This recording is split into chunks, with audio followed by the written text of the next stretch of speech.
Culture Club, la chronique. Le Thierry Belfroid nous a rejoint avec deux coups de cœur aujourd'hui, Thierry. Oui, on va commencer, Eric, avec ce photo de la favela d'André Diniz et Maurizio Ora. Alors, c'est surtout d'André Diniz parce que c'est lui l'auteur de cette bande dessinée, mais c'est la vie de Maurizio Ora. Vous allez me dire, mais qui sont ces deux garçons ? Eh bien, ce sont des Brésiliens, tous les deux. C'est une bande dessinée traduite du portugais, évidemment, qui est éditée dans la petite maison d'édition vraiment très très intéressante qui s'appelle Des Ronds dans l'eau, L''O, un grand O, qui publiait d'ailleurs il y a peu aussi une très belle vie de Jeanne d'Arc de Valérie Mangin et Jeanne Puchol, je tiens à le signaler. Alors, Photo de la favela, c'est une bande dessinée qui n'en est pas une, puisque il y a à la fois une véritable biographie de ce photographe Maurizio Ora, qui est le photographe des favelas, mais il y a aussi un dessin qui n'est pas du tout un dessin habituel. On est dans des silhouettes presque découpées au pochoir. Et quand on regarde cette bande dessinée, on a vraiment l'impression que l'auteur, donc André Diniz, a choisi de parler par le négatif. Et quoi de plus normal pour parler d'un photographe que de jouer sur les négatifs. Alors c'est un montage, on va dire, de ces silhouettes, donc tout en noir sur fond blanc. Alors le fond blanc lui-même posé sur une page noire. Donc on est vraiment dans une sorte de travail sur révélateur qui nous raconte comment ce photographe, Maurizio Ora, né d'un père trafiquant de drogue, est devenu aujourd'hui pratiquement le porte-parole officiel des favelas. Favelas qui sont nées là où il est né lui, puisque son bidonville, sa favela, ce sont des premières baraques de bidons et de tôles qui sont nées à Rio de Janeiro. Et de cette favela est né le mot favela, aujourd'hui employé dans tout le Brésil.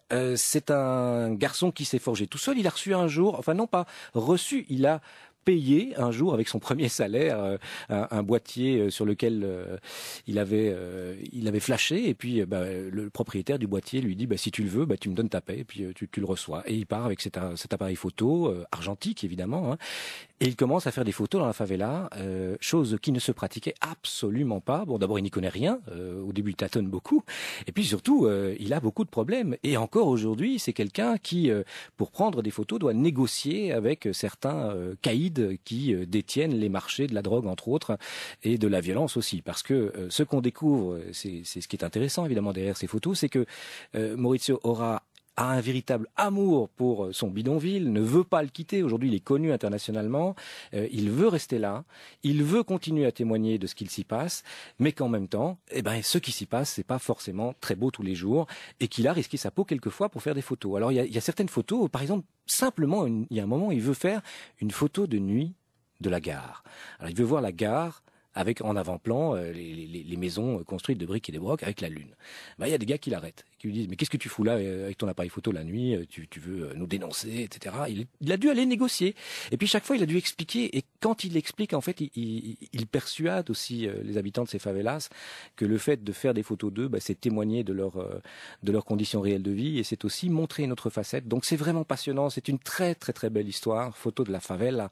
Ce sont toutes des pages en silhouette, donc pas toujours facile d'accès au premier abord, mais ça vaut tellement la peine. C'est paru donc chez Des Ronds dans l'eau. Vous en voulez un autre, je le sens, Eric. Allez, mais c'est juste un pour la route alors. C'est Greenie qui nous revient, c'est ce nouveau héros de Midam.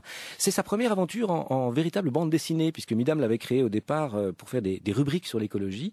Alors il y avait des petits gags par-ci par-là avec du texte, qui étaient ceux de son épouse, Araceli.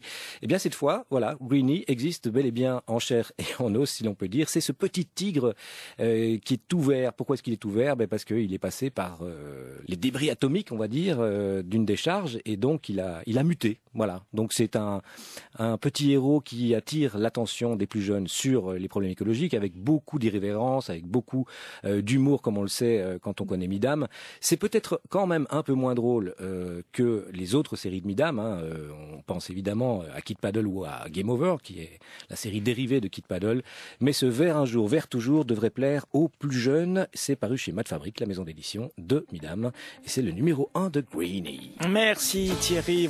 Retrouvez Culture Club tous les jours de la semaine entre 11h et midi. La première.